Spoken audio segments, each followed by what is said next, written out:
Right, so I just saw Sea Beast on Netflix, and I thought it'd be interesting to have a little play with the character, Jacob character, and do a little head turn with him. Um, it's a CG puppet animation, but I thought, well, I quite enjoyed it, to be honest with you. Something about it. Let's change the pose there. Let's have a. I'm gonna block out a quick, just a quick generic head turn, and then I'm gonna look at his. I've got Google open, and I'm gonna look at his model. Now his model is quite. It's quite easy, to be honest with you. Let's put a smile. And I'm going to rough out this construction that I'm guessing is his construction based on these images that I've got from the Google open. And then I'm gonna very quickly block out the head turn, and then we're gonna draw in the character. So let's just have a change of emotion. Yeah, I'm not really a fan of these digital puppet movies, to be very honest with you.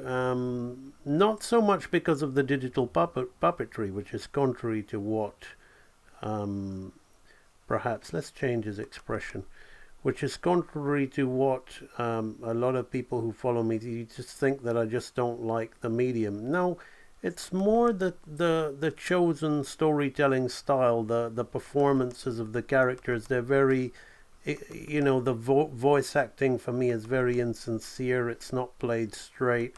Every character feels like they're, really hamming it up vocally. I don't really take, but something about this, yeah, that's so he's smiling here, and he's surprised here. Something about a little clip I saw of this made me think, that acting is really pretty good, actually. It's played straight. Okay, so now the first thing that I'm gonna want to have him do here is do his little down take. And those of you who are in my Real Animator training library will know that this is the kind of like basic little head turn arc that we teach in the basics archive. But I'm gonna do something a little bit more snazzy on the next frame, which isn't really in that. Let's keep him smiling here.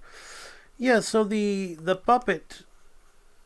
puppetmation was, the puppeteer can only play, like the animator can only play with the voice that they're given. And I'm tired of all these overacting Pixar characters with their insincere little cynical, unfunny wit, overly written dialogue. I just want something straight with a bit of, acting that's, just something I can believe in. And whatever people say about the story of Sea Beast, I enjoyed it primarily because of the performances. Now I'm going to arc his head.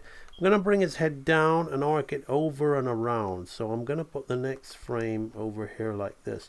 So also I saw a lot of references to, the other captain kind of reminded me of Glenn Keane's Silver. Let's keep his head angle down. Let's have his face in a kind of shocked expression here. Alright, and then it goes more shocked up there. So we see the head arc, right? Boom, like that. And we're going a little bit beyond. In fact, maybe we can just put that a little bit higher, so that arc is more of a like that, right? So we have something like that. Yeah, so anyway, I'm not going to go ranting on about, rubbishing other movies, but that's the reason why I don't really enjoy these digital puppetmation films. For me, they're puppetry. I don't consider them animation. It's a single puppet that's been built, that's being manipulated. Half of the challenge of keeping the thing solid and working out the drawing and the angle is lost, so it is what it is. But I liked it. I enjoyed it.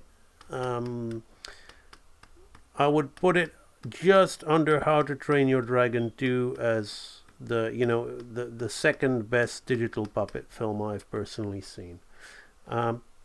All right, anyway, enough about the digital puppet.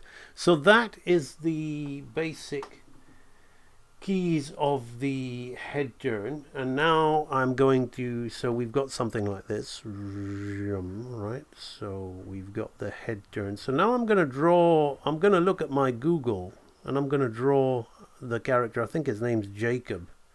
I'm going to draw, he looks like John Smith. What I also like is he's kind of muscular but flabby. He's not the typical hero. I like his design. Right, so anyway, before I do that, here's a little message about why you're watching this, the world's best learning resource in the craft of hand-drawn animation. Stick around, because I'm going to draw the character in. So, AMB is the greatest archive anyone could ever ask for. You know, of all the books I've read, of all the other online tutorials I've seen, this was the missing key. Every video is like packed with this information that I would never be able to get anywhere else. So I would say this is the greatest resource for learning animation. For me, AMB Animation Library is hands down the best animation learning resource that I've seen. I've tried all the tutorials, I've gotten all the books. I've never been able to really grow until I found AMB. And it's incredible. I've only just begun it, but like I definitely am getting more from that than I did from my 1.5 years of college. I've noticed definitely that my animation has improved a lot, and it's more alive than ever. And what I also like about this animation training is that you also gain real confidence. Real Animator Training Library is unequivocally the best resource for animation, 2D animation, traditional hand-drawn animation that I've seen. So I wholeheartedly recommend the AMB Real Animator Training Library to anybody who wants actual knowledge and actual applicable concepts to create their own animation and to move forward in the field of animation and to set your work above those that are just kind of teaching themselves and not learning these tried and true classic concepts. AMB is motivated by his students' successes and improvements. He's a great teacher, a great animator with over 20 years experience in the industry, so you can't really get much better than that. I strongly recommend him to anybody. I'm thinking on how to put in words what I feel about it. I love that. It approached me from my dream of becoming an animator. Every cent I paid in there was worth it. I like that the library is structured. I can go back and watch it anytime I want to. And he's just got so much knowledge. And I just highly recommend it to anyone who's out there looking to learn traditional 2D animation. So thank you, MB, so much. And thank you so much for all you've done for me. So, are you going to join the library?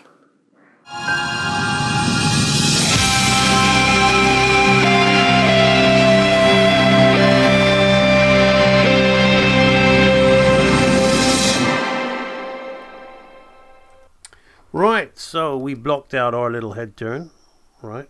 And now I've just opened up Google, and I'm gonna look at certain images and frames that I can find, and I'm gonna have to reinterpret his hair and stuff like that because I can't find images from every angle that I want. But being a seasoned animator, learning about looking at shapes and things like that, it's probably not gonna be so hard. So right, let me just look at the other screen. So this is a nice expression to end the head turn with. It's looking at the expression that I've got. So I'm gonna his head's actually facing this way, but I'm gonna have to interpret his hairstyle, what it would be like the other way.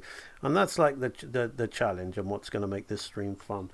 Right, so let's look at the expression. Right, so first, his eyes are gonna be the usual one eye width apart, right? So we're gonna have it's a little bit more than one eye width, but it's give or take, So we've got something like this, right? Now his iris is pretty big in his eyes, so he's got these huge eyebrows. let's do the usual CGI. Oopsie, I did say that I wasn't gonna like the one eyebrow raised expression that they like to do in these digital puppetry films. It's easy. It's it's easy and it looks good. That's why. Right. So now his nose, right, is his nasal bone is right like right like this. I'm figuring this out here, right, and his nose comes up, and we've got a little bit of a nostril like that. Now this diamond that I draw is going to help me find his cheekbones, right? And we're going to keep cheekbones on this side, and I'm just going to look. This is a nice mouth shape that this animator's got. So we're gonna, oh, I called him an animator, not a puppeteer. It's contagious. Right, anyway, right, so this goes something like this, right? Sorry, I am biased. Hand-drawn animation is king for me and will always be king, right? So we're gonna have his teeth there like that, but this is good. I'm doing it because I like it. Right, so now in here we've got the chin, so his jaw is going to be along here like this, and I'm just gonna round off his chin. So because this guy is a 3D digital puppet, we're gonna have to think about his jaw on the other side of his face. We can't just do that, right? We could, but it'll kind of not really look so much like the character, and we'll be stepping in the designery qualities of something like Kronk from Emperor's New Groove. Right, so we have something like that, and then here is his zygomatic arch would be here, and his ear would be here. So we're gonna kind of rough in a little ear shape here. Right, his head would be something like this, right? It's tempting for me to put a little hand-drawn brow on there, right? Even though his skin is smooth like butter with a little bit of ruggedness to it, right? So now the hair. Now he's actually got a, I'm gonna tackle it like this. First, I'm gonna tackle the shape of his hairline. Now from here, we're gonna treat it like a bit of a helmet. He's got these pretty awesome sideburns, which kind of come down here like that. We'll think about that a little bit later. This is probably the most challenging aspect, right? So the hair is kind of like parted on this side, and it comes in and around. Now I'm having to make this up because his head is facing the other way, but it's not hard if you understand, right?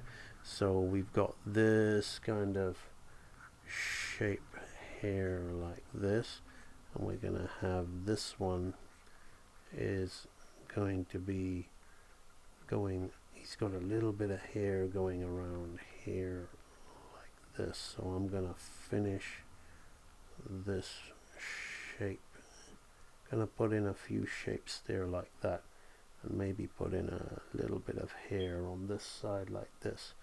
Maybe not 100%, but that's looking kind of like what we want. I'll come in and refine that later. Right, I'm gonna get his let's think about his neck muscles, even though we don't really see them in this model. So his clavicle will be here, so we want a little bit of turn on his body like this, right?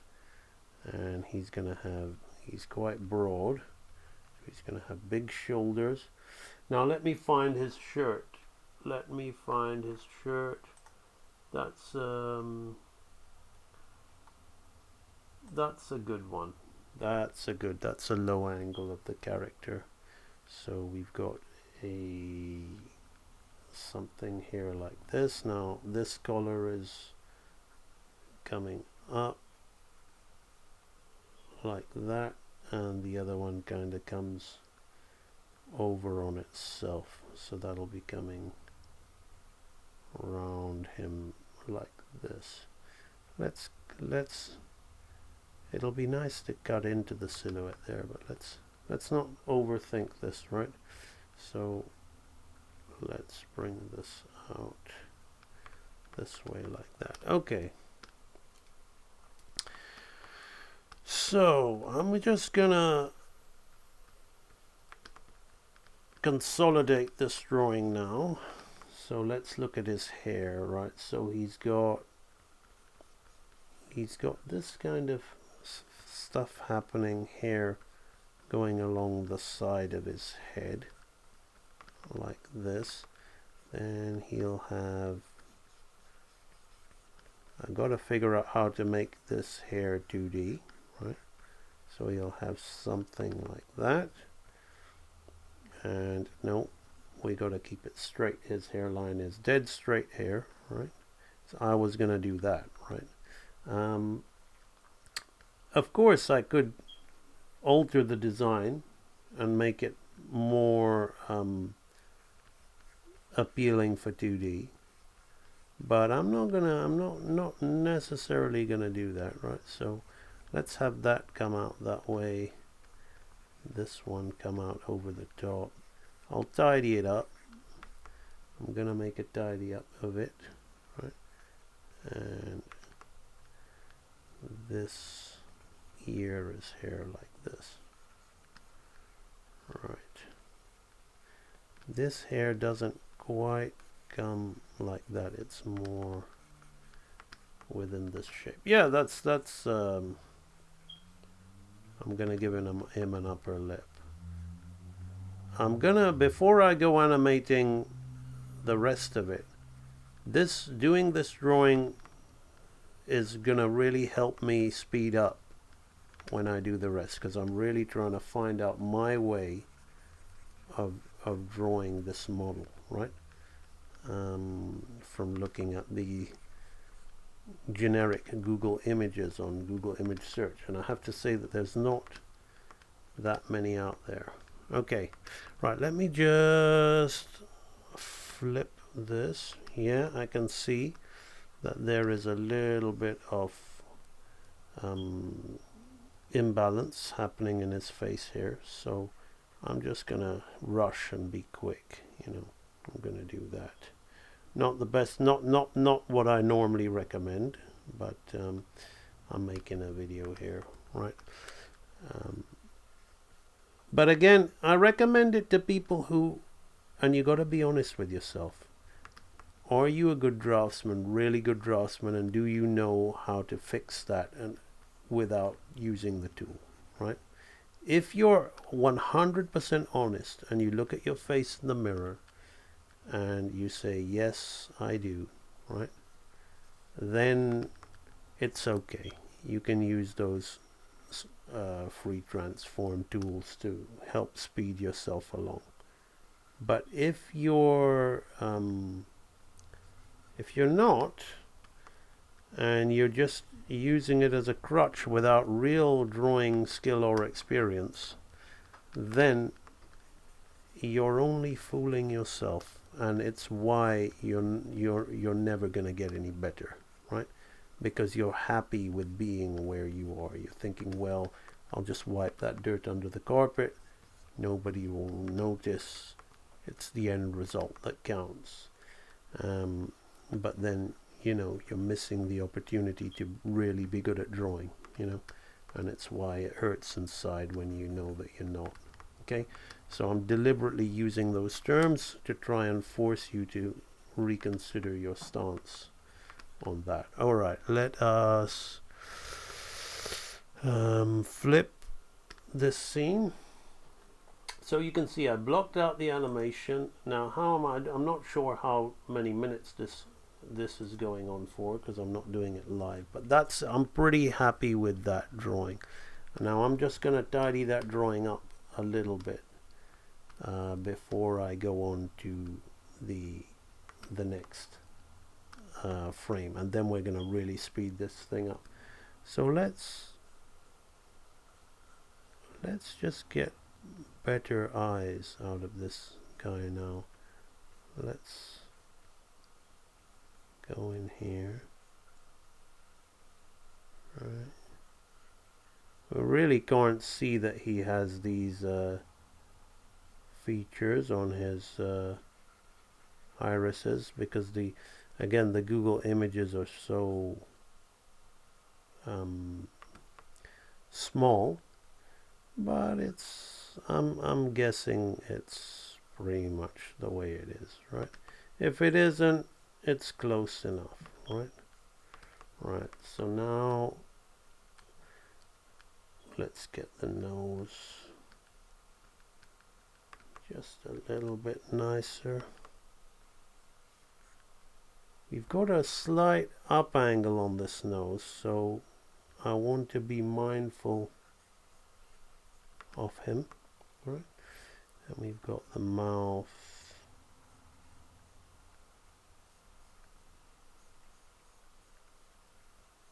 just like that.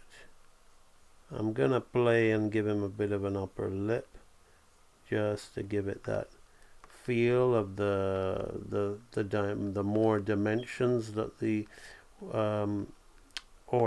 actually the limited dimensions that the three-dimensional puppet has, because of course the real animator, the hand-drawn animator, not the digital puppeteer, and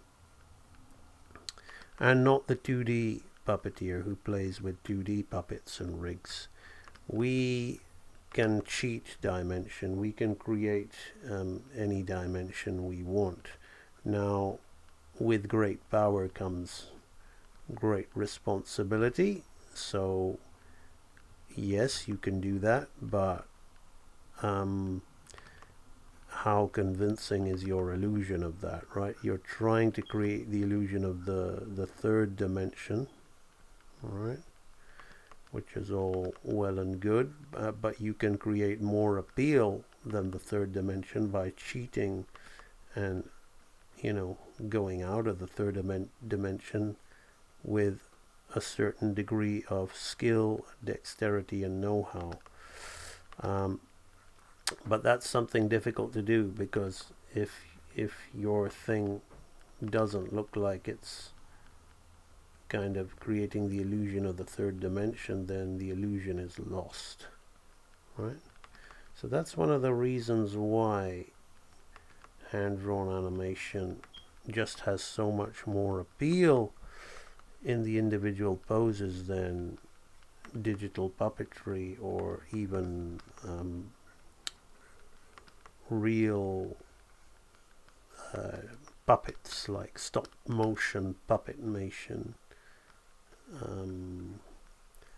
I really hesitate to refer to any of these as animation, but I guess they are referred to as animation.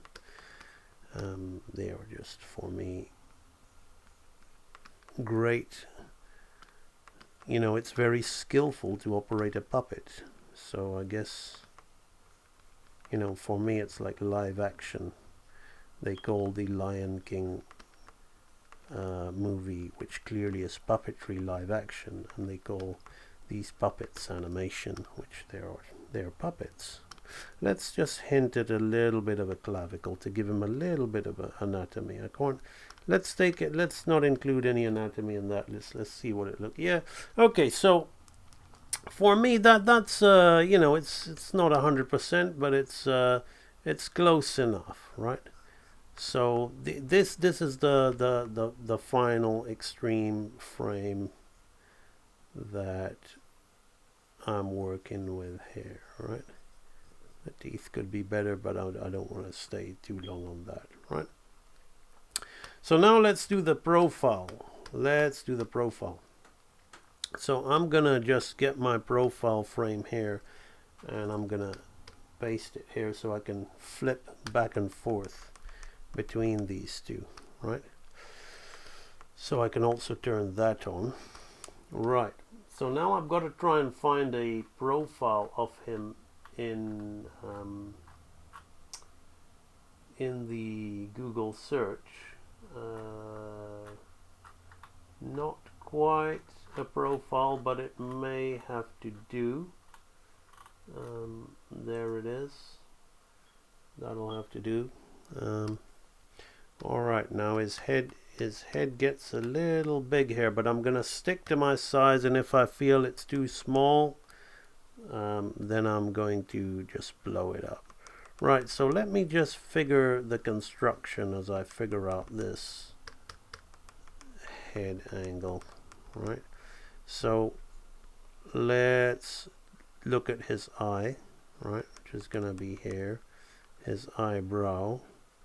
Let's give him a happy expression, right? So the eye is going to be like this. Let's just put the eye in there, right? So now we've got this diamond, which his ear is actually going to be further back here, right? I'm sticking to my construction because it's really close, I feel.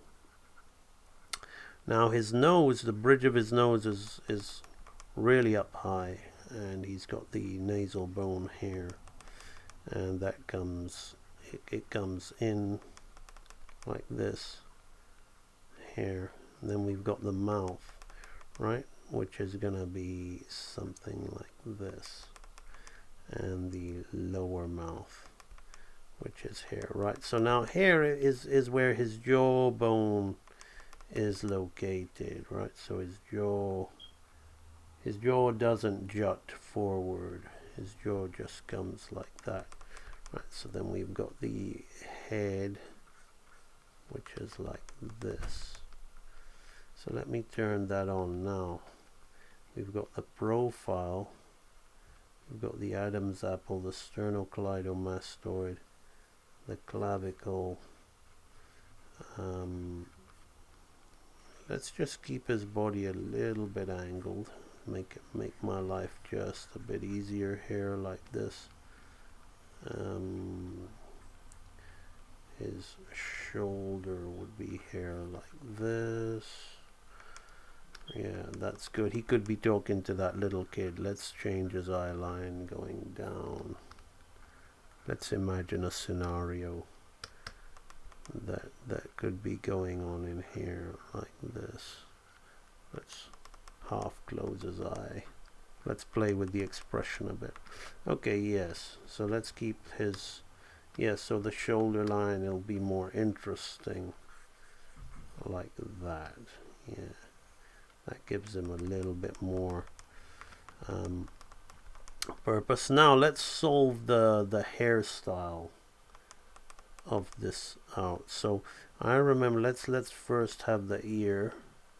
So let's do the helix of the ear, the tegus of the ear, the concha, and the crus of the ear. So then here we're gonna have the hairline, which is gonna be kind of like this, I imagine. Then we're gonna think about the sideburns, which are kind of huge, right? So he's got these huge sideburns. I'm gonna make more of a meal out of those. Now this is the tricky bit. So this hair curls over like that. It's difficult because I don't really, this isn't really a profile what I'm looking at. It's a shot of him and the little girl on the boat, and he's looking over his shoulder at an angle, and I really don't have much to go with here, but I'm using my knowledge of character design to make this work, right? So this is going to be like a helmet over the back of his head like this. Yeah, that works. And we've got something like that, right? And this we can play with, right? So we can play with all the curls of his hair coming back. Now in a CG model you necessarily wouldn't really see his other little bit of hair, but that gives him a bit of appeal. Maybe I might take that out. It's a 2D thing. As I said, we cheat dimension. It just gives him a bit of appeal. I'm not sure if the CG model would have that side of the hair on there. That's looking pretty good to me. Let's just get the color of his thing down. So let's imagine where it's rising. right, like this, and the other color is here like that. That's looking pretty nice. Let me just flip the selected panel and see what I can fix a little bit here. Maybe his nose is just a little too big. Let's try and make a adjustment. These are the two drawings that are going to take time. This is why they're called extremes. People who talk to me about keys and extremes. Once I have sorted these drawings out, you know, the key drawings are going to be a lot easier. You know, again, to the Real Animator Training Library people who ask me about why do I work with extremes first as opposed to keys. Let's just get the angle of this eye. Nice, so let's put a little, I'm not sure he has that in the CG. Even though CG has a lot of room for more detail, these puppets are like really, really clean. I like the fact he's got a stubble and dirt on his shirt, but you know, I guess because the dragons look so like toys, right? That How to Train Your Dragon look, which isn't necessarily a bad thing. They've got this, the character's skin is very, you know, immaculate. Right, so yeah, this is why I work with extremes, because it's also faster. If you want to be an efficient animator that works, you know, there's no right or wrong way of working, right?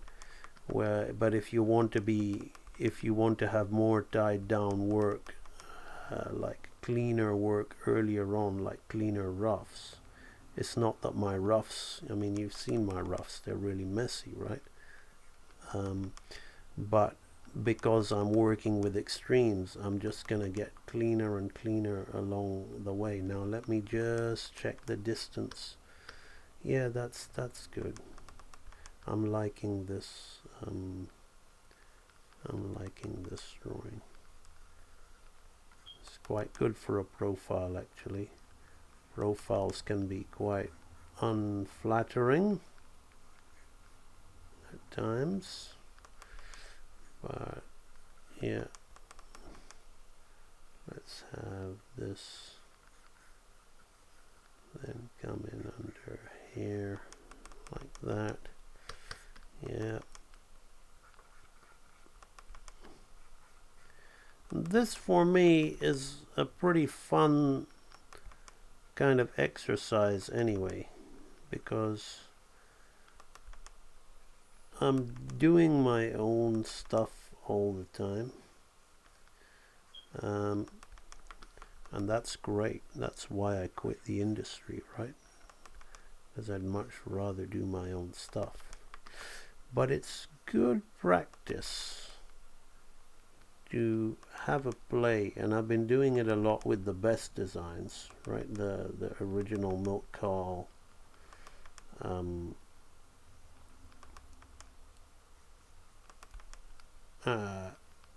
Golden Age, you know, 60s, also 60s era, the original Disney characters. So I've been playing with those to keep my shape knowledge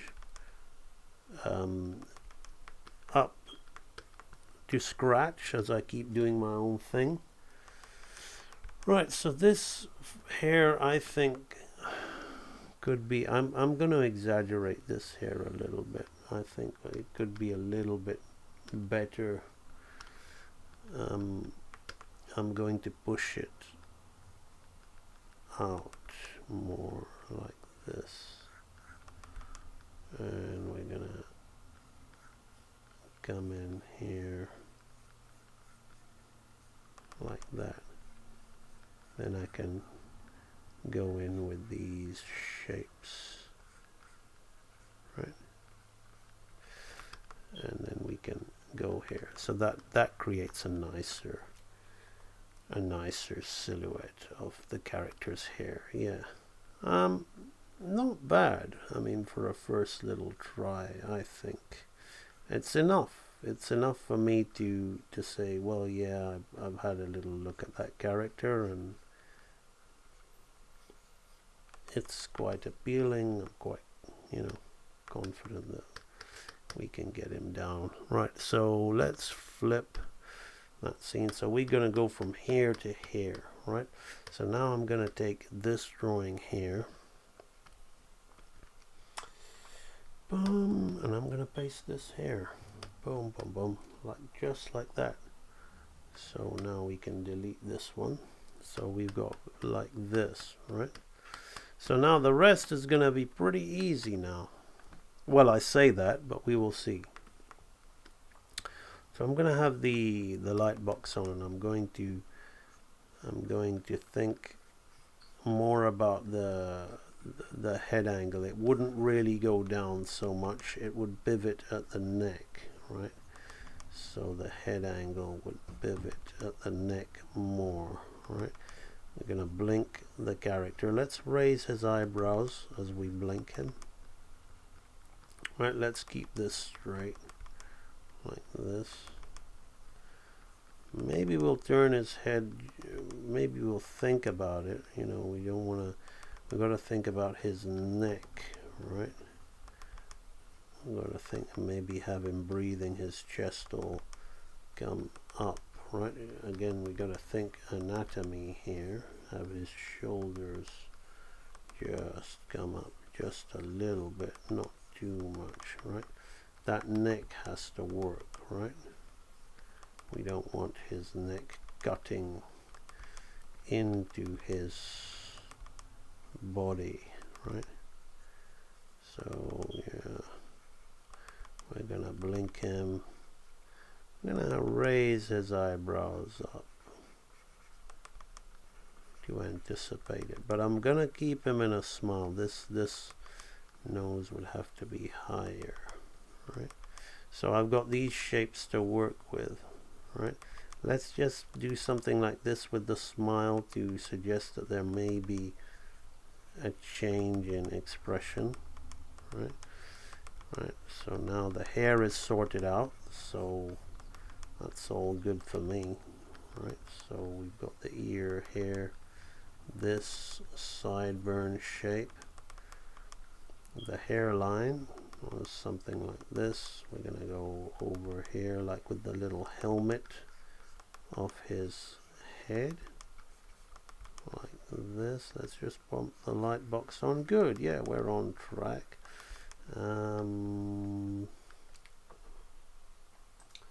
So just checking something there. We have the hairstyle here like this. Now I might play with a little follow through here because he's got these locks of hair that come down a little bit and give him a little bit of subtle follow through overlap and drag there like that. Alright, that's all good. The collar, we're going to just raise the collar slightly as he breathes.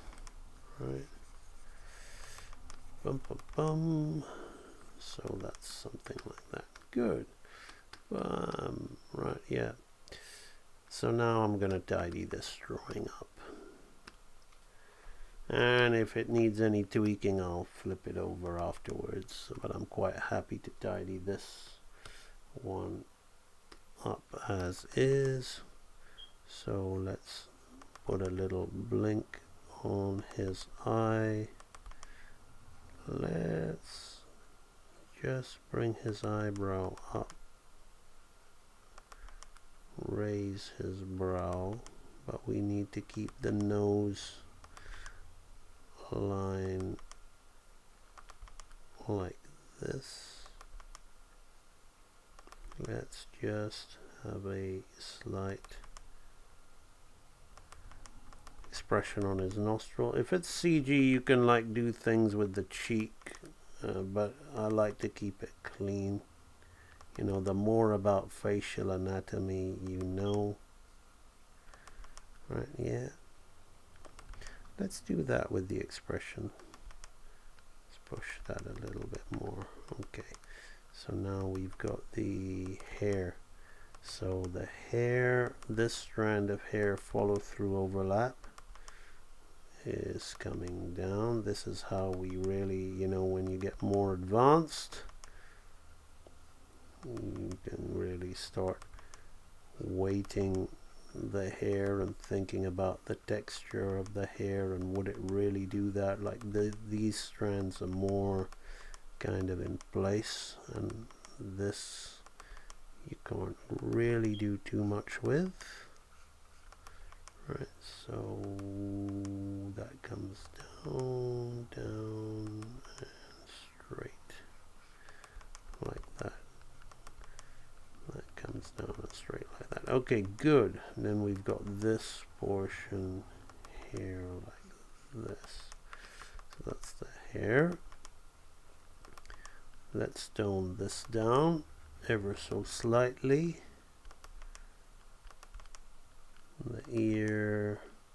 The ear is easy. We remember the tegus, the antitegus, the helix, the antihelix, the concha, and the crus. All the little bits that make up a human ear. So then hair, we need to think about our, I just made some kind of random pattern there, which I could have been a little bit more intelligent with the construction of that sideburn, but we'll keep it as is. There, nice. And we'll just straighten that head. Bring that down. There. Now let's show some clavicle to help sell the anatomy of that head, rather that chin almost cutting in to the character's neck, so we need to be careful with these characters. And the shoulder would come up just a little bit like that. Right, so let's lose that. Let's go on this. So we've got something like that. Let's flip that and see what that looks like. Yeah, a little bit of a fix here, not too much.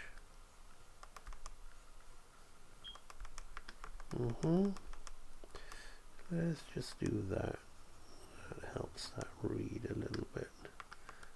I'll do this on this side too. All right. So, storyboard flip. We've got something like this. Now I'm going to put a few in-betweens to help it, but now we're going to take this pose. On this pose, we're going to go back and forth between here and here, right? We're going to do a front view of his head. So stick around. We're going to see what his head might look like from the front. So now I'm going to look at this. So I'm going to make his, let's draw in my favorite red while I make. So I'm not even going to look at the Netflix images on the Google search, right? I'm just going to look at the drawing that I've done, that I worked a bit at, and I'm going to make this drawing based on that, right? So let's have his eyebrows up and his nose. You can't really do much with the character's nose, right? Little bit of pull on where the mouth is maybe, right? But not too much, right? Maybe I'll do like this with his mouth. I'll make up my own mouth shape, but not radically different from what I have there. Right, we need to be careful with this mouth, right? Everything needs to line up. Got the teeth. So again the squash and stretch of the chin. Right. So again, hair, the ear would be hair like this, with the chin. You see how much after a few drawings, how much faster I'm getting the character down now, because I'm able to flip. And animation, like anything else, a drawing is about building brain cells, right? Cells of recognition in your mind, which are going to, cause you. So first I'm gonna be stiff with the hair, right? I'm just gonna work it out. Then I'm gonna think about the follow through, overlap and drag. So the hair is gonna be like this, right? Actually, before I do the hair, I'm gonna think about the turning of the character, right? We're gonna have the shoulders like this, right? So his sternocleido on this side like this, his omohyoid like this, trapezius gonna be down here, his shoulders here, this shoulder will be back on itself here like that. How does that work? That's actually the challenge. Yeah, maybe tone that down a little bit. Yep, tone that down. How does that work? Bum bum bum. Yeah, as long as there's enough in there to help sell the anatomy, we're going to turn the shirt more frontwards. Now we're going to make his neck too wide. I'm going to keep that low. Going to have the collar hair like this. This color will be more like this. Right. Yeah, we can, that'll work. Yep. So let's solve the hair. Let's have his head gonna be more to the straight aspect like this. And this will probably be dragging that way. We don't want to put too much overlap and drag, follow through here. The weight of his hair, we're more likely to have overlap, a little bounce, right? We want his hair to have a bit of weight to it, springiness, right?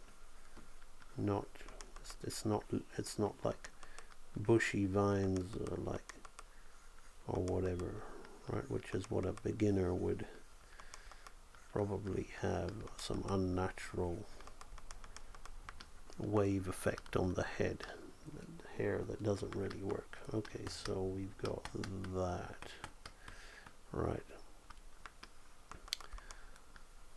Let me now flip that over and consolidate this drawing as I do this, right? So let's just consolidate this color. What I will very quickly do here is level this guy up a little bit. working with the construction. Didn't change the art too much, no. Need to be careful. Yeah, so overall I really enjoyed the film. There were certain things in there that are pandering, some people, and I don't really care, alright, as long as I'm enjoying the story. Times change, people have to understand that, right? And people's viewpoints are always changing, and history is always being written and rewritten or whatever, and so what? I honestly don't care too much to let those things bother me. But when I watch something, I like for it to be believable. Can I believe in it? So there's been some people talking about the possible agenda pushing in Netflix material or whatever, and you know. But I don't. When it came to this film, I really didn't care, because for me, all of the characters were believable, sincere. The performances were great. I totally felt the characters, and that's what makes an enjoyable movie for me. You can have the best story in the world, but if I can't really believe in the characters when I watch it, and I don't really go and accept that those characters are sincere, that those characters are really in peril, or those characters really care for one another, or those characters really mean what they're saying. And this isn't always the fault of the animator. As I mentioned earlier, this is also the fault of the director primarily, because he's cast the voice actors, and he's allowed the voice actors to have this kind of, oh, it's animation, let's just be really ham or really over the top with the dialogue, let's not really treat it like it's so sincere. And I could have closed my eyes while listening to this film, and thought that I was listening to a live action movie. And that's, for me, the way good animation dialogue performances, unless it's depending on what kind of film you're making, of course. But for me personally, I tend to like the sincere stuff. So obviously, if you're making a super comedy, then it's a comedy, whether it's live action or animation or whatever. But this is an action adventure movie, and I really, really thought that the characters were played very, very straight, and sincere, and they are, I really believed in the captain's plight, and the little girl. I'm from Britain, and I was hearing the little girl's voice acting, and at first I was kind of like complaining because it's a period piece, and she had this kind of modern Cockney British twang, which is influenced from, I don't care if they've made her a certain ethnicity, but that type of speech came into Britain in the early 80s or the mid 80s, when rap music was popular, and then the Cockney accent changed a little bit. So my thing was like, oh well, she wouldn't have spoken that accent at that time. But once I'd got over that, I was like, okay, well, actually her voice acting is pretty good. She's being straight. She's being like sincere in her her delivery of the lines. She's not like overdoing it. A lot of particularly British voice acting and British even live action, they're very kind of stage school. They're very kind of big for the stage, because when you're on the stage you don't have camera angles to aid and assist you in your delivery, so every line and every expression is bigger. It's not subtle, it's bigger, so that the crowds can get the delivery. So I get that. I've been fortunate enough to be in the sound room when people have recorded dialogue for some of the projects I've worked with, and I've listened to the directors casting and talking to the actors and talking about the whole stage school thing, and don't make it so big, be subtle with it, be softer with it. So I'm kind of like in tune with these things when I listen to animation dialogue. So it's a big deal for me. So that's one of the main reasons why I personally can't enjoy modern animated movies. My wife, for example, says, why don't you watch Frozen with me, because she likes it.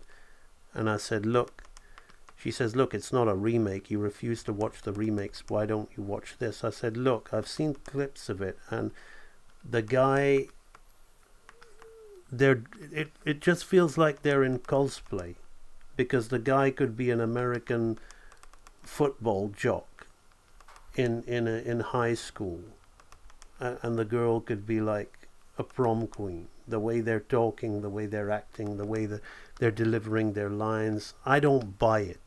I don't buy it, and I can't stand it personally. It's just like, I'm sorry, this is a period fantasy piece. I don't care if it's fantasy. I gotta believe in it. Now I know that the movie is extremely successful, so Disney know what I don't know if they know what they're doing now. They're in a bit of a fix at the moment, but they knew what they were doing then, right? When they made that. It's a huge hit. But personally, from my standpoint, I can't suspend my belief when you play around with the kind of postmodern acting of the character and saying, well, that's of the time, that's of the day. Well, then don't make a period piece for me. So that's why I like this Sea Beast. And funnily enough, I was initially dead against this film.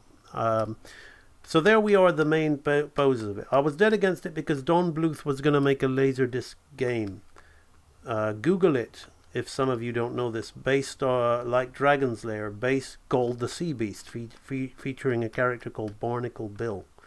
And he was going to make a game, and I thought, this is maybe taking an old Don Bluth concept and making it CG. So I was really angry at first, but then I got aside from that. I stopped being a juvenile, and I watched it, and I absolutely loved this film. I can't praise it enough. I absolutely loved it. Well, I don't know if I loved it enough to watch it again, like a hand-drawn film, but I enjoyed it. Maybe my opinion will change over time, because I've got such a low opinion of CG digital puppet movies. Maybe it's not that great, but right now I'm feeling like, wow, I really enjoyed it. Right. So I'm gonna do some more frames on this. We're gonna start putting some frames between hair and hair, but we're gonna do the first breakdown. We're gonna make a front view between hair and hair, right? Just to soften that. So let's put in so these are the extremes, these are the keys. Now I'm gonna put in the breakdowns, right? So I'm gonna put in the breakdown here. So spacing wise, I'm gonna put it on a half. So I've got to look at the arc here. So we're gonna have a pretty plain arc like that, right? So first things first, I'm going to check what that looks like just with that little crosshair. Yeah, that's already giving us something. All right, but before I do that, I'm going to tell you all about where you can learn to get to this level. You can get to this level. You can look at a random CG puppet and turn it into a high quality Disney character and animate it to this level. I'll teach you how to do that at the Real Animator Training Library. Now, you're not going to be able to do it to this level just at the drop of a hat or even within a year or so. I've got 20 years of experience at the very top of the industry, but I've spent 5 years building this thing called the Real Animator Training Library. Go to the menu at ambanimation.com, click on Real Animator Training, join the Real Animator Training Library. You've got a ton of information here to read, testimonials from members, videos to watch of what this place is all about. Click the join now. You can also see, I'm not exaggerating. So I said I'd get you to the level. Now this guy isn't quite to this level, but here's a Real Animator Training Library member who I'm very proud of. If you can watch in this video here, I'll just show you little snippets of his work. Within 3 years of working with the Real Animator Training Library, he started to make his own projects. He's made his own 3-minute film, all to this quality. Really nice animation, high level stuff. He's also acquiring a following on Twitter, so he's someone I'm very, very proud of. And you can watch more work from that. If you click join now, you'll see this video here with people's. So I'm not exaggerating. I can train. He's self-trained. He hadn't even been to animation school, but I can train people to get to an extremely high level. And you train yourself, because this video is for self-learning, this training library. So he followed these videos. So you got the training archive and the edutainment archive. What you're watching at the moment, I would call edutainment. You're getting inspired, you're getting motivated by what I'm doing, and I'm giving you tips and tricks, but I wouldn't go as far to say that this is a tutorial, right? That's just pulling the wool over your eyes. Some people do that, I don't. This place is called Real Animator Training, right? In the right way, in the wrong way, it's the real way, right? So edutainment is, we'll talk about that at the end, but training archives is really where you're going to grow. You got step-by-step videos. Here it says you now have 0 excuses. Industry professionals. We've got people who have worked at Disney, Nickelodeon, and Cartoon Network joining this place. College graduates from the most established courses. Well, what are those courses? CalArts, Full Sail, Don Bluth University, Animation Mentor. We've got them all. People who've learned from Alex Williams, Richard Williams' son at Pearson College, London, Escape. We've got them all signing up to this place. So you're getting the training they still desire for the price of an iPad or a mid-range laptop. Yeah, that's right. This is the most affordable animation training in the world, because it's the best animation training in the world when it comes to hand-drawn animation, and you're getting it for the price of a gaming laptop. You can save yourself a ton of money by getting these bundles in there, but let's just talk about or you can buy these archives individually. Let's just talk about what's in these archives. In the basics, so when I'm doing all this stuff, I'm basically like doing all the 12 laws of animation, what some people know as the 12 principles coined by the 9 old men, but I've taken it further and called them the 12 laws. And I've put them in a structural order where you're going to learn. So you got the 6 laws of movement. Before you can understand life, you got to understand movement. You learn those in the basic archive with a bouncing ball and a swinging pendulum. You can watch this video. You'll be given a brief description. So you got the ball, the pendulum. You got a basic walk, a standard walk, a jogging cycle, a run cycle, a front walk cycle, a front run cycle, and a head turn. Now, there's 4 videos in all these walks, so there's 24 videos in the walk cycles altogether. And then you've got a number of videos. I think you've got over around about 46 hours of video content in this course, where you learn about the 3 fundamental laws of movement: arcing, timing, slowing in, slowing out. You also learn about solid drawing. You see me utilizing a lot of solid drawing here.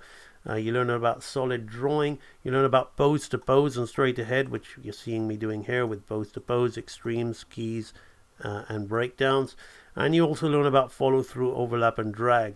The 6 laws of movement. You have a bit of squash and stretch, bit of life in the squash and stretch touching in here as well, but mostly those 6 laws. You then go on to the intermediate archive and you learn about the 6 laws of life. You consolidate the 6 laws of movement. So you deal with flower sack, with the solid drawing, character turnaround, squash and stretch, anticipation. We've got follow through, overlap and drag, and primary and secondary action here. But in here we talk a lot about exaggeration and appeal. Okay, so you got anticipation, exaggeration and appeal, primary and secondary action. Staging. Okay, we also talk about staging and squash and stretch. So you also cover, you go further with the human walk cycle. You do a 4 steps human walk cycle, and then you work on the quadrupeds with, again, 4 to 5 videos per each quadruped.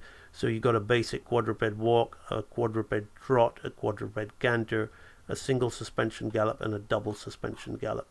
So that's the intermediate archive, where you cover the 12 laws of life. The advanced archive, we move on to doing things like The Secret Science of Shape Simplification, which is an 8-part video series on creating complex characters with simple shapes, drawing on model, 360 head rotation, advanced solid drawing, complete character turnaround, advanced solid drawing. That's 15 videos long, the complete character turnaround. So you've got over 15 hours on this one lecture if you're thinking this is a small archive.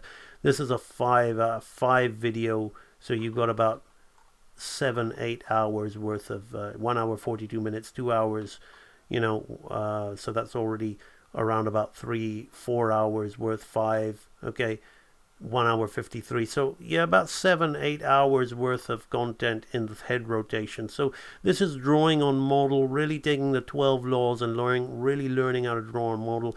Advanced quadruped cycle, placing personality and walks.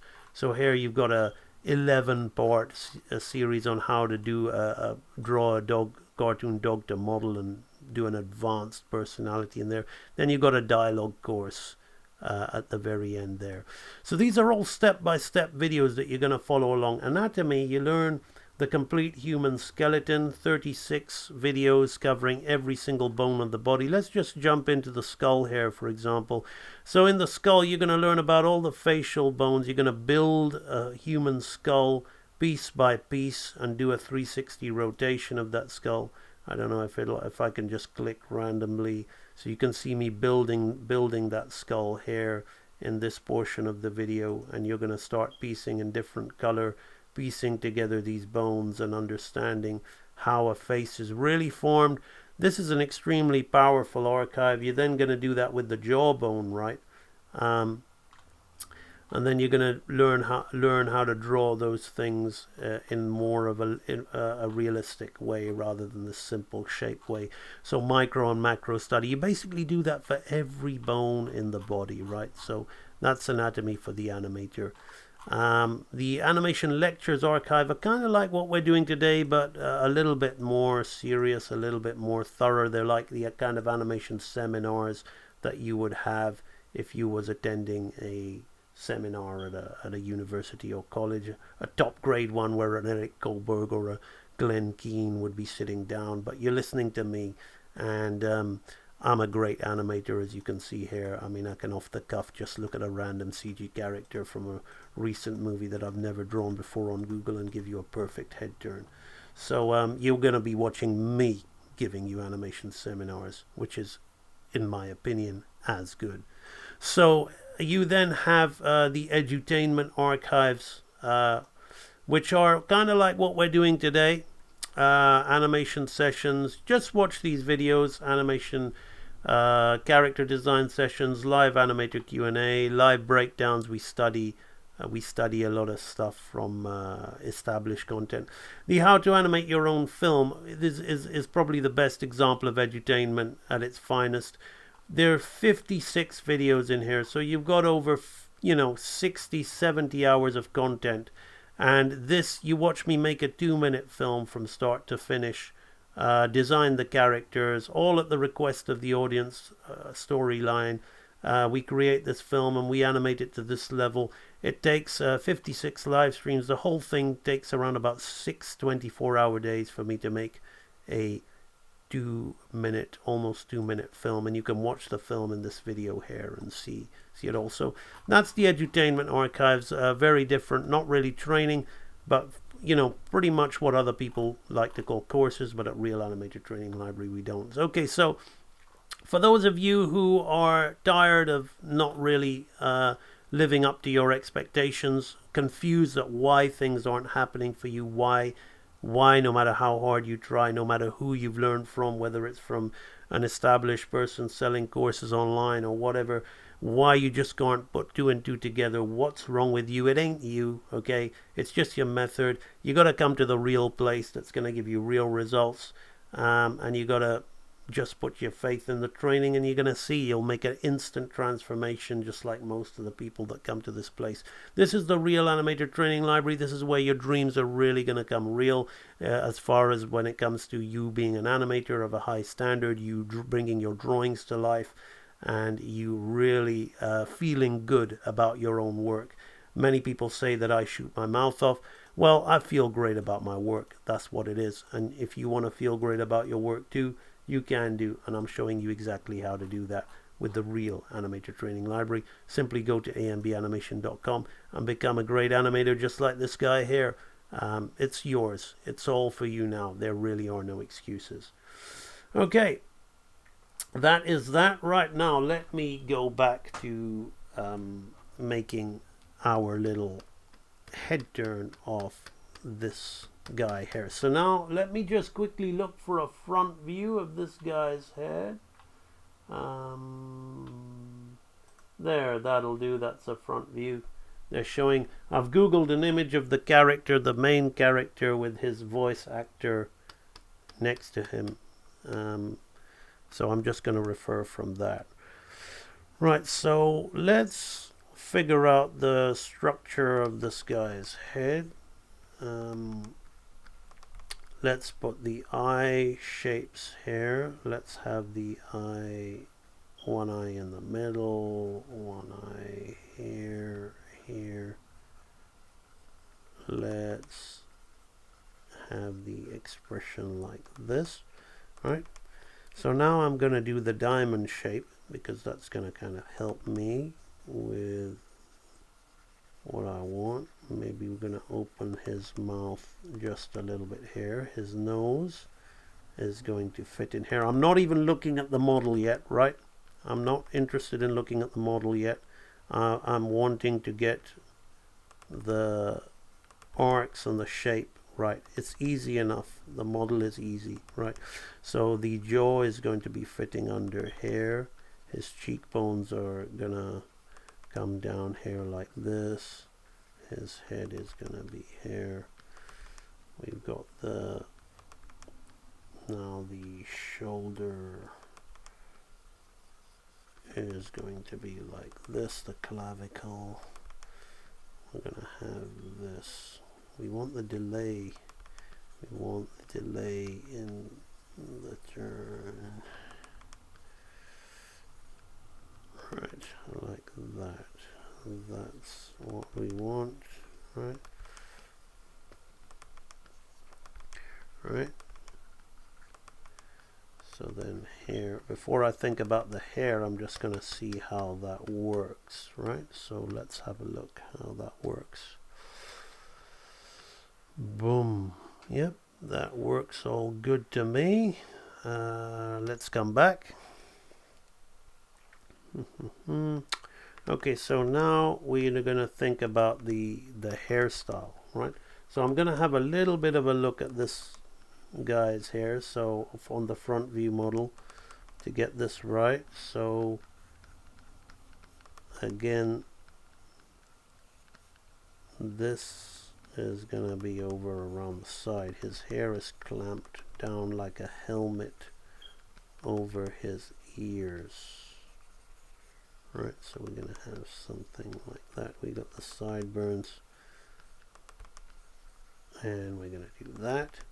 Right, so then we're going to have,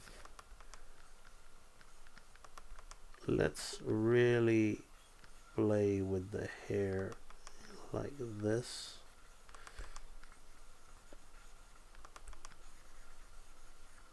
Right, wouldn't really do that, I guess, with the CG model, but I'm gonna take a little bit of artistic license here, right, and use a bit of what I've got. So I'm not really looking too much at the CG model at the moment. I'm looking at what I think, from my knowledge, it would be doing, right?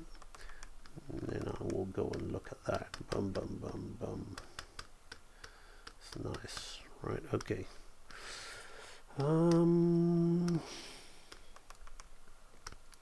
Now I'm gonna do the drawing again. I'm gonna focus on this and this more.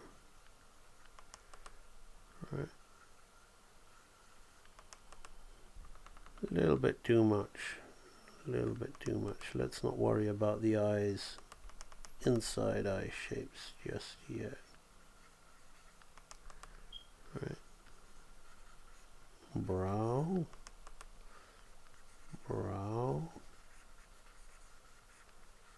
Like that.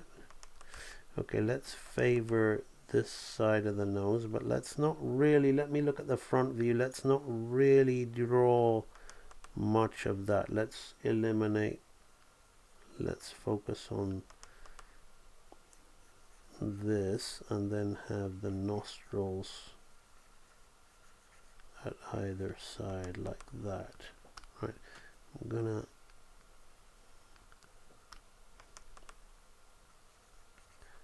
think something more like this. Right, so I'm gonna put this shape here and tidy that up and give him this think about that a little bit when I come to it. All right, let's have his teeth in this shot here. Now we're going to think about his cheeks. Right, his cheeks are going to be like this, and we're going to have his ears here like this to the bottom. So we've got something like that. Let's have a little bit of his chin. Let's go with this and this. I'm going to blow his head up a little bit because I want it to be a little bit bigger, but at the moment I'm thinking volumes, but I'm playing with the volume here to get my desired effect. Let's just put the light box on and get the shape of this down. Right, so we have that.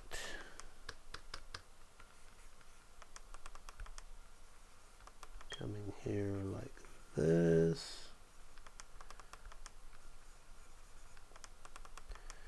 Boom, that works.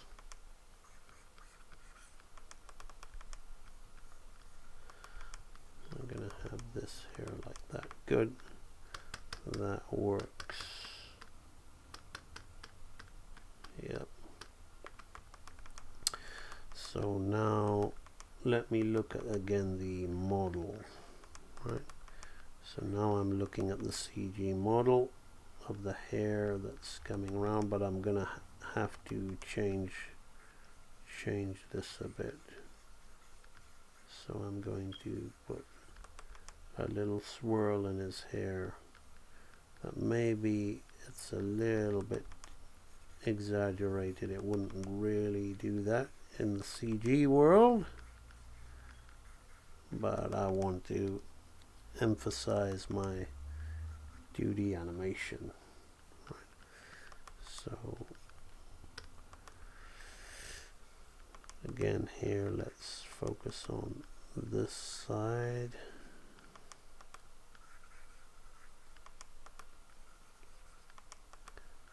And keep that flat there like that. Then this comes over the ear like that. This side comes over the ear on this side like that. Yes. Now I'll put a bit of sternoclide, just a little bit, not too much. Let's do that. Okay, not bad. So now I'm gonna just take that down, and I may just keep one half of his nose like that to give him. I'm going to inverse the drawing and tidy it up, but that's looking good to me. We've got this, right? So that's the first breakdown that we're doing, right? The first breakdown that we're doing. Okay, so now storyboard, flip, selected scene. Not too bad, not too bad. There's a little bit of things, imbalances going on that we can fix along the way. So let's fix the first imbalance, right? Which is the eye shape. Right, so here you see I'm not really using the free transform because these are subtle imbalances that I don't really need to. In fact, it'll be detrimental to the drawing to use the software in this instance, right? It's not an easy tilt. There's things that are right about it and things that are wrong about it, right? So we wanna go in here and fix it. Now, if I was working on paper, you wouldn't be able to flip it like that. You just look, turn on your light box, turn it over, and make drawings on the alternate side of the screen, not the screen, the alternate side of the paper. And then you would have your fixes, your things that you can do to correct it, right? So then here we've got this coming here like this, a little bit of the cheek hair with, we'll use some of the sideburn hair. I'll be a little bit liberal with that. I'm not being too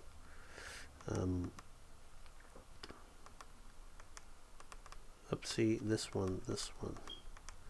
I'm not being too clean with my line, just clean enough, right? There we'll have a bit of the ear. The ear actually gets covered by the hair, so we want to sort that out like that.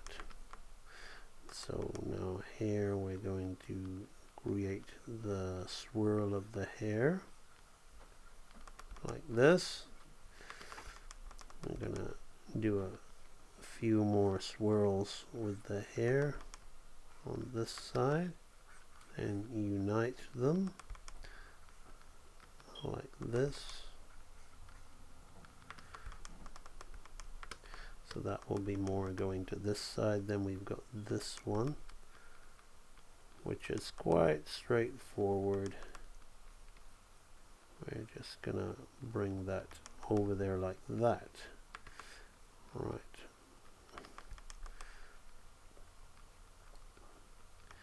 So now we have this side here like this.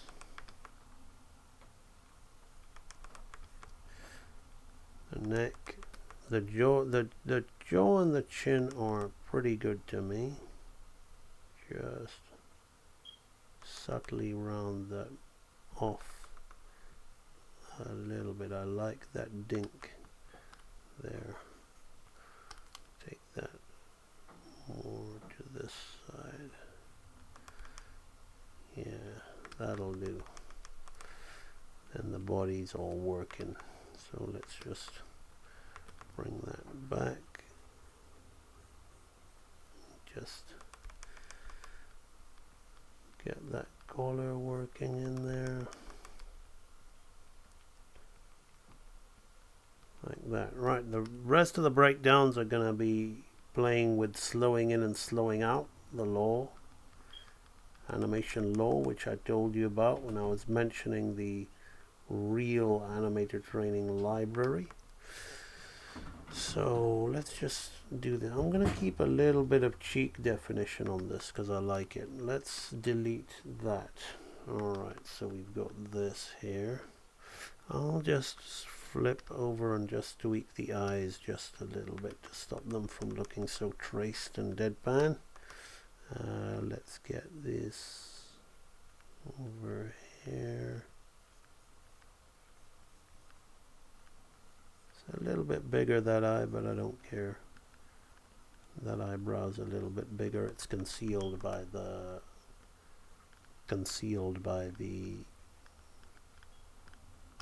hair anyway, so it doesn't really matter. That'll do. That's enough. Bum, bum, bum, bum, bum. If you look at everything in that kind of detail, you're gonna see so many errors. So let's just, okay, so we've got this. So these are the extreme skis with one breakdown, but it's not good enough. Let's put in some more breakdowns. So the next breakdown we're gonna put in between here and here, right? So the next breakdown that I'm gonna put in here and here is gonna be a half. It's gonna be quite simple, but I'm gonna change it a little bit, right? I'm gonna level the head, right? So the eye is gonna be halfway, right? Now, some people would like to play this straight, but I don't. Right? I was saying I like voice acting to be played straight, but my animation arcs, I always like to be a little bit elaborate. So I'm gonna stick with this expression here, but I'm gonna put a slight, look, this is straight, this is a little bit this way, right? And this is this way, this is this way, but I'm straightening up on the way back, right? And that's intentional, right? It's subtle and it'll just give a little bit of an interesting kick to the slowing, and it'll stop that god-awful feel of, you know, one of the reasons people like digital puppetry for 2D is because of the wanting to keep the drawing solid. But I've seen this even with some high-level animators. They kill their animation with this very almost shift and trace style slow-in, which makes the head feel so damn floaty, like everything, it's almost cut out. The head, it suddenly loses its life and it feels dead, right? It feels like it's dead. It feels like, oh, the head's been severed and it's just, you know, being slid along to maintain proportion. Absolutely awful stuff. Now the hair is going to go more out to the side on this one, right? And this one is going to be coming more in. We don't want it too much, but just enough to give an interesting little bounce. So this is the breakdown of this particular thing here, right? So we've got something like this now, right? So we broke that down. So now I'm gonna draw this in a little bit, and I'm maybe not gonna be so fussy about what I forgot to mention here is I'm gonna blink the character here, right? Just like that. So we blink the character. I'm gonna hit that expression with his eye up like that.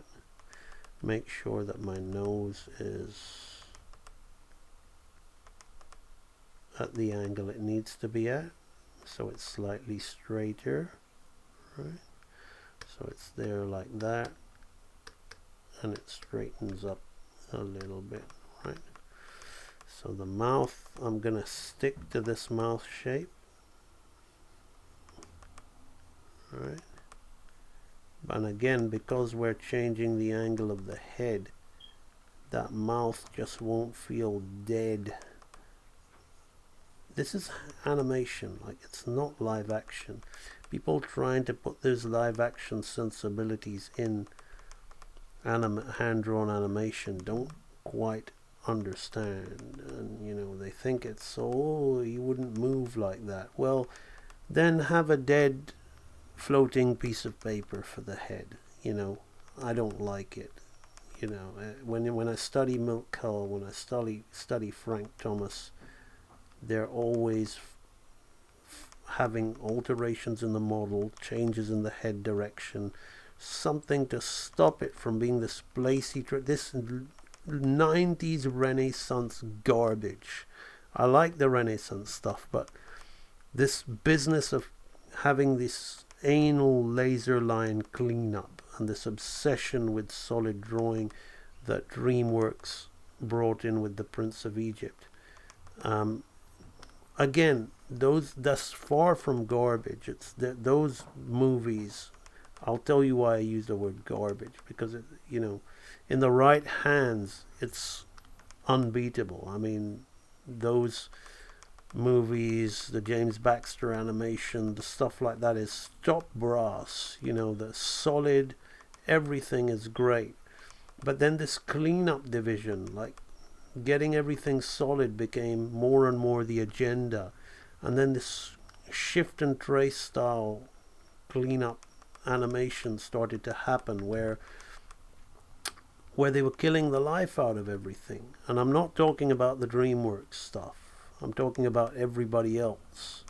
And then all these other this hunt, you know, then the more and more it became about the money was being spent in cleanup on these productions, the more and more they were looking at ways to economize.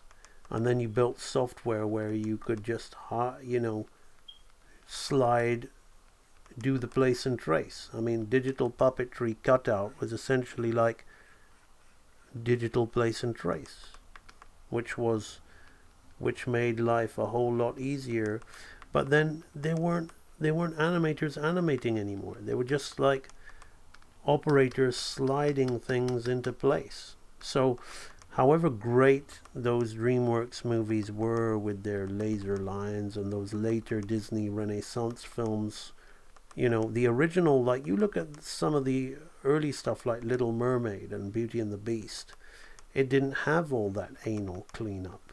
You know, they were quite wobbly, quite messy in some cases. You say, oh, well, we didn't have the budget. No, well, the animators were from, you know, the leftover quality from the 9 Old Men and the Golden Age. What people like Glenn Keane and, you know, John Pomeroy and Mark Henn and all those guys were doing. That was left over. Phil Niblink. Then suddenly it got more and more about competing with DreamWorks, getting this polished, finished look. And then the animation got stiffer and stiffer, and more about this solid line cleanup thing. And when I say that, I'm not rubbishing that. It's animation. Maybe it's difficult to explain what I'm saying, and it's going to come out the wrong way. That stuff is no way bad animation, but it just... What I'm trying to say is it led to this shift of priorities, which is where we are today now with 2D digital puppets. So I never like to slow in unless it really is called for with that kind of shift and trace, bland, boring slow in. I always look for an opportunity to get a nice arc, to do something that, even if like it's a subtle thing, that just makes it feel that the drawing is alive. So it's a subtle change of the head. Yes, his hair is going to be moving a little bit here, but not too much to take away from what we're trying to do. Right, so that is that. Now I know there's going to be a slight imbalance because I've pushed for that head angle change, which I'm going to fix now, but it's worth the effort. It is worth the effort. And it's easier for me to fix it in this day and age. Now I need to be careful because of the arc, right? So I'm going to do it this way. Had I done it this way, sorry, I'm going to go back, right? Storyboard, flip. I'm going to explain to you why it's dangerous for you to use free transform and all this stuff. See, if I'm going to do something to his head, if I would have gone this way, I would change the arc of the eyes and it would ruin, like, it would be too much, right? So I'm going to bring his chin out, right? So my arc of the eyes and that section of the head are on point, right? So now can you see that subtle change of the eye line and nose angle now? It's just so much nicer and it gives more perspective to the animation, and it's not just a sliding head. This is why this is a breakdown drawing. Now the drawing kind of works in inverse, so I'm just gonna just do something with his hair very slightly here, like that. That's good enough. And let's get the clavicle going back on itself. Right. So now that subtle action in his head gives you the feel of the slowing in and slowing out. It's going to be a lot more interesting here. Let's go in there and do that. Right. I won't bother tidying that up. Maybe off stream. Oopsie, we've got an issue going on here, which we can fix. Right. I won't tidy this head up. It's already kind of clean. No point. Right. So we have that. So I just want to point this out to you in case it's too subtle for you. Look at the eye line here. Look, oopsie, actually, yeah, the eye line here like this, the eye line here like this, right? Now the eye line is more like this. It's very subtle, right? It's very subtle. The nose is like this, right? Here the nose is like this, and here the nose is like this again. So if I take all these three, right, so I'm gonna take this, edit, cut drawing object, I'm gonna paste it here. I'm gonna take this, edit, cut drawing object, I'm gonna paste it here. Now I'm going to take all of that and we're going to look at that, right? So let's turn this one, can't really do that. So let's look at the angle of this. Now look how this is going down now, right? Now look how it's straightening up back to this. So these two are very much in that angle and this is very much in that angle. So there's a subtle difference in the straightening up of that head. You know, you should be, if you're getting fed up of me talking about this and you just want to watch me draw, that's not what this channel's about. This channel's about really disclosing to you how to be a great animator, right? So I'm showing you these little secrets, right? So now I'm going to put in another breakdown, which is going to be hair, right? This is going to be the easy one, right? But let me show you what I would do, right? My breakdown would be to have the head come up just a little bit. hair like this, right? And again, I wouldn't keep the place and trace. I wouldn't shift and trace that head, which is tempting to do so, right? I would pivot it. I would use the light box. I'm not going to blink him here, right? In fact, maybe I make his eye, his face smile just a little bit more as he comes up. Something to really give him a nice feel. Let's get the pivot point of that head there like this, right? So then this will come back on itself. This will come back on itself. This hair will come just down a little bit. Put a little bit of texture onto the hair. Not too much. Not too much. Right, like that. Bring that in. This sideburn is probably going to be the trickiest part.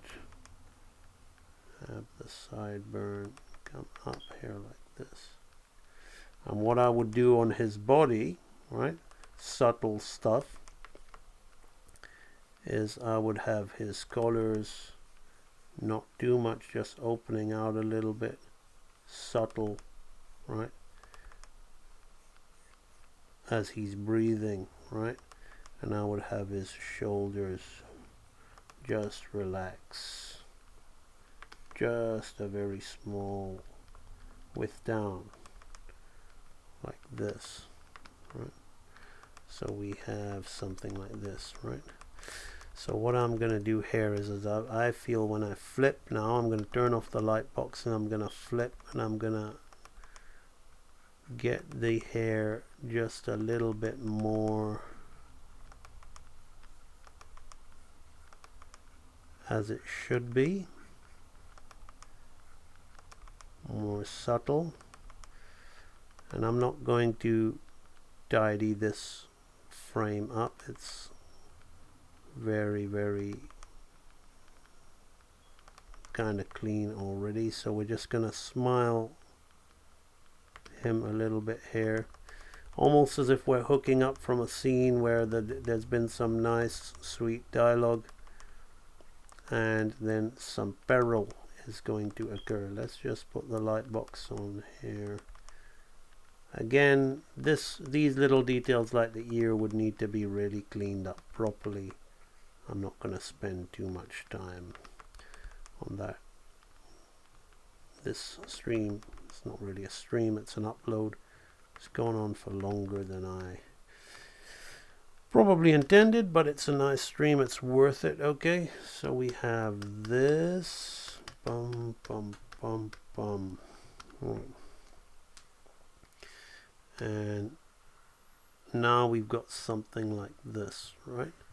So what I'm going to do is I'm just going to put in 2 more frames, and these 2 frames are going to be again a few other breakdowns. We could leave it like that and give it to an assistant, but I'm going to put in 2 more breakdowns because it needs still a lot more frames need to be drawn, but I'm just going to put in 2 more to help this along. So the first one is going to be between here and here, right? So this is going to be a simple halfway, right? So I'm going to be kind of just a little bit faster here. So we're just going to go along halfway with the silhouette like this. This is going to be all halves. It's all easy stuff now, but we want to, I like to, when I work with my assistant, if I ever get anything bad back, I don't have an assistant nowadays, I mostly do it all on my own unless I get the budget. I never like to blame. If there's something that isn't right, I take the responsibility myself. I didn't give the right information, right? yeah, you can go overboard with that. They should be competent enough to get their volumes right or whatever, but there's a reason they're assistants and I'm the animator, right? And many people, you know, there's a lot of animators that are really bad at solid drawing, and assistant, you just make life hell for the assistant trying to tidy that stuff up. And the problem with that is that, yeah, the assistant will make it solid, but he'll use all those placey-tracey tricks, which kind of defeats the purpose of the things that I was mentioning earlier about. Like, so I'm gonna give him halfway points, and again, I'm gonna make it less about the chart, because I always chart my work for my assistant when I used to work with assistants.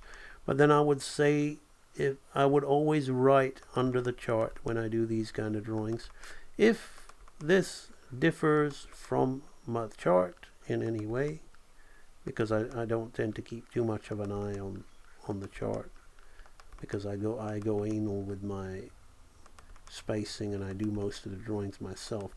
I say, well, then you're gonna stick to my drawing instead of the chart, right?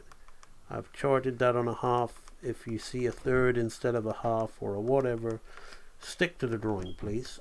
That's more important, right? So now I'm going to come back on here. This thing would probably be down here, right? So I'm gonna leave that kind of rough and be kind of fast with these last few ones, right? So we see the slow in there, right, like that. So I'm gonna go in here like this. Let me just get the eyes working and the mouth working. Bum bum bum bum bum. So now I like to do double blinks and all those kind of things when I do these kind of movements, but everything has to be in character, right? So this character I don't think will be doing double blinks and those kind of milk call inspired acting nuances that I like so much, that, you know, so I'm going to stick with what I recall this guy's performance to be like.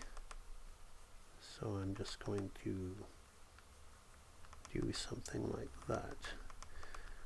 Let's get the hair in this way. Yep. So the hair settling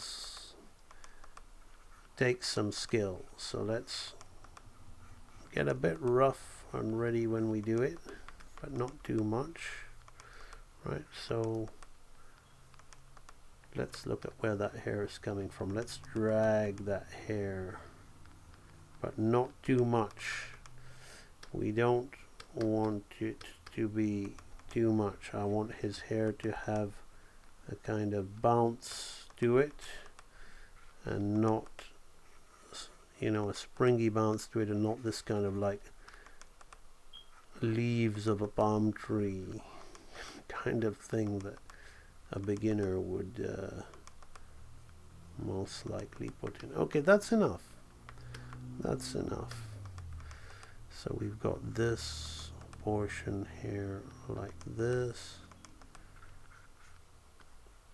That's enough. So let's have a look at that. Oopsie. Well, there's that little bit of the sideburn. Well, yeah, that's good enough. That's good enough, right? So that's that one. Okay, so we've gone and we've put that one in there like that. So let's just rough that in. We're getting more and more rougher as we're quickly rushing through these breakdowns. So then we want to do this. So this one here, I'm gonna throw on a half, because the half timing is a little safer with these more naturalistic characters. It will arguably be more fun and more sprightly if we did it on a third in terms of but then it would be a little perhaps too cartoony. Now I'm gonna open his eye here, right, before we blink it, right, and I'm gonna kind of like bring his expression down a little bit. Right, now everything else is gonna be kind of halved like this. We're gonna half that like that. Let's bring this in.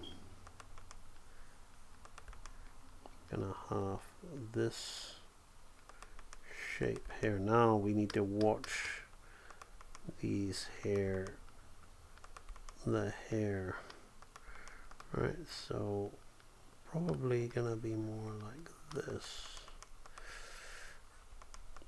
I'm gonna look more at the down position of the hair, and again, if I really wanted this hair to be accurate, I would slow down and spend a little bit of more time on that.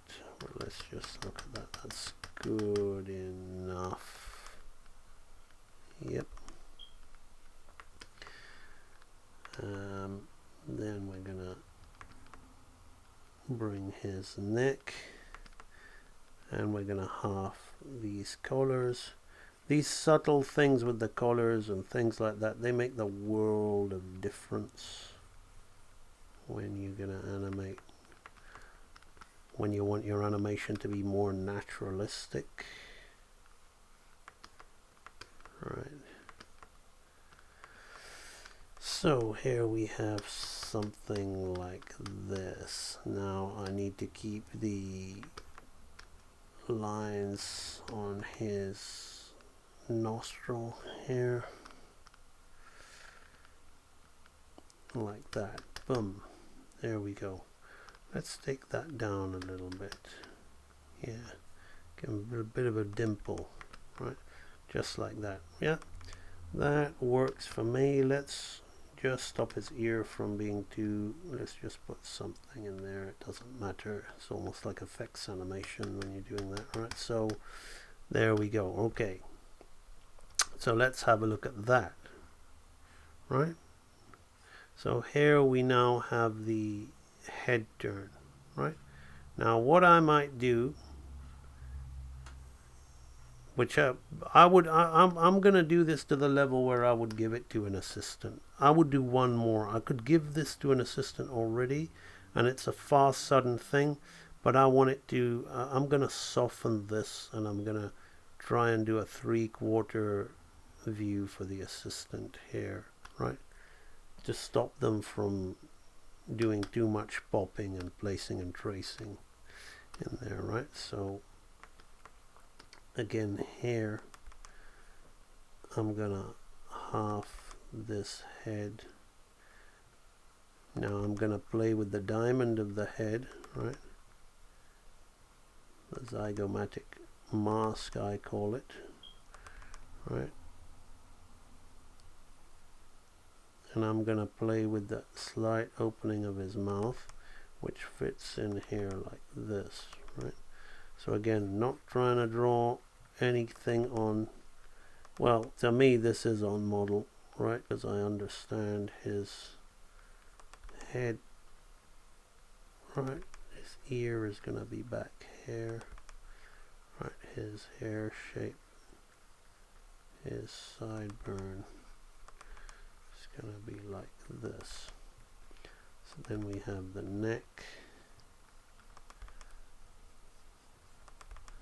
this shape here of the collar, collarbone, this collar coming here, this will come here like this. Bum bum bum.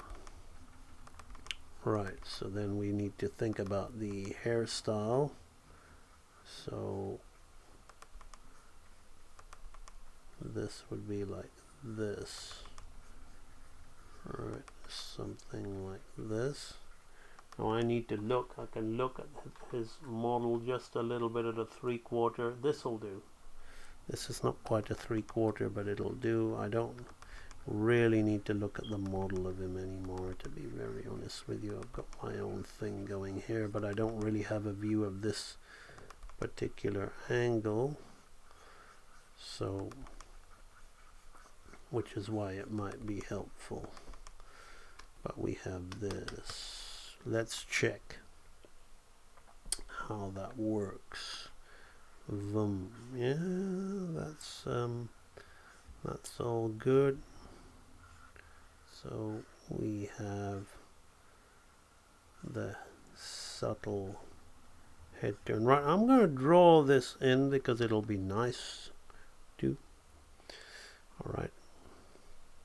So first thing, I'm going to be quite scribbly on top of this before I lock it, right? So I'm going to keep his eyes closed on this one.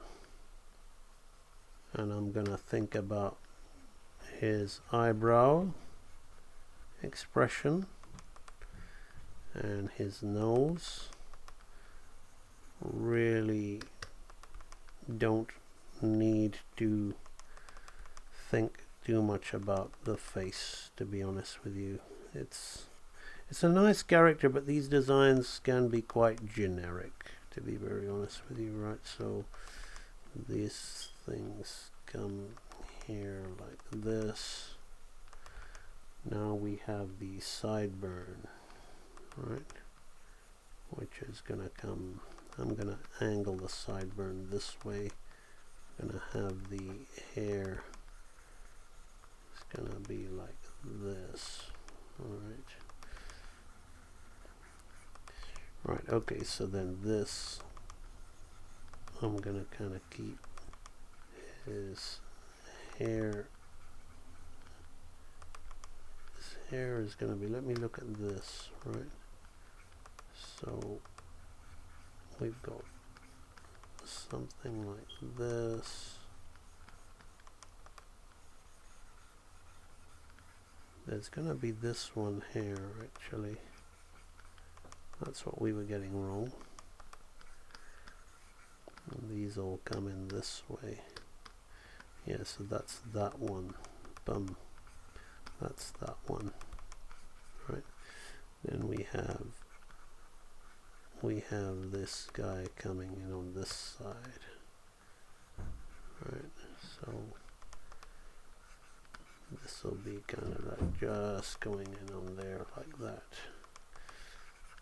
Feels a slight bit off model, to be very honest with you, so I'm gonna look for a 3/4 view of his head from this with his hairstyle on this side. Just bear with me. That'll do. Oh yeah, that's a big one. Okay, right, so yeah, let's tackle the hair. Right, so let's get the head like this. So the hair is going to be a big shape like this. As long as it's within the framework of what I've drawn, it'll animate, right? But I want to make sure that I'm closer to the model. I'm not losing the model from this angle. Now it's a slightly down angle of the character, so I've got to be mindful of that as I do that. I'll put in the ear at the end. So the sideburn is going to be more like this. Let's look at the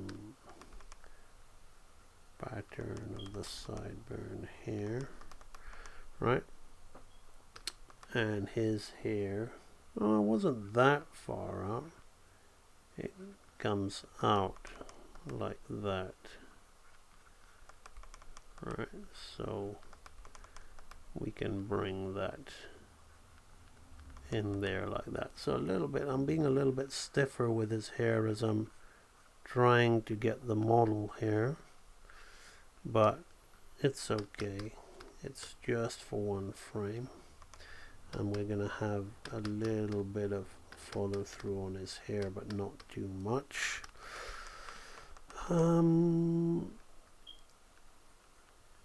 His eyebrows, his eyes, let's get the down angle of his eyes just a little bit more.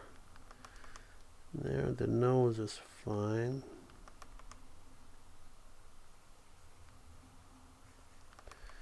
Now, here's where we kind of lost things a little bit. Let's just keep the cheek there like that. Yeah, it's looking more on model now, I can see. Let's just have that. Let's get that bottom lip and that upper lip working there. That's good. This is all fine. It's going to be like that. That softens that head turn slightly. Gives it a bit more weight on a big burly guy like this. Right, let's put a little bit of the sternoclide. Right, let's just do that. Yeah, fine, good stuff. That's fine. Storyboard flip selected scene. Yeah, it all looks good. Let's check it on this side. Yep, we've got that. Storyboard flip selected scene. Right, so we've got this hair like this, right? And just to emphasize, what I'm gonna do, just one more for you, and this would need 10 to 12 frames, to be honest with you, but I'm just gonna put one more half in here, and then I would put like a 10 frame slow in after this one, so it would be half a second slow in to this. But I'm just gonna half all this in a very suggestive way, so not too much, just to give you the feel of the settle at the end. Right, we're not gonna draw too much in, just use what we call partials or shorthand, depending on who you learn from. Right, so let's have the eyebrow hair like this. You may even give this to the assistant as a rough in between, but that's going too far. Especially if we're talking feature level assistant, maybe TV or whatever, maybe they don't know, but feature level assistant will have the ability to make proper halves between these drawings, right? Sometimes you can annoy them. Some assistants I worked with felt I was patronizing them, holding their hands a little too much, but I don't care. It's my animation. I want it to look the way I want it to be. I'm fast. I don't need to worry about time when I animate because I'm super fast, so I never really cared. And even when on the days when I perhaps wasn't so fast, I would work extra hours. So you don't need to do that. Well, I felt I did. Right, so there we are. So that's slowing in just a little bit more there like that. So we have our Sea Beast Jacob head turn there happening for you. Okay, so hopefully you've enjoyed this little video that I've made. I've had a lot of fun. I really enjoyed this film, and I felt I was gonna make a little tribute video on YouTube or live stream to it. It's a good little animation exercise to turn around a character that you don't know, from another medium. And I had a lot of fun doing it. I hope you had a lot of fun watching me do it too. So keep working, keep practicing. Remember to keep it real, and I'll see you on my next live stream or video. Bye bye.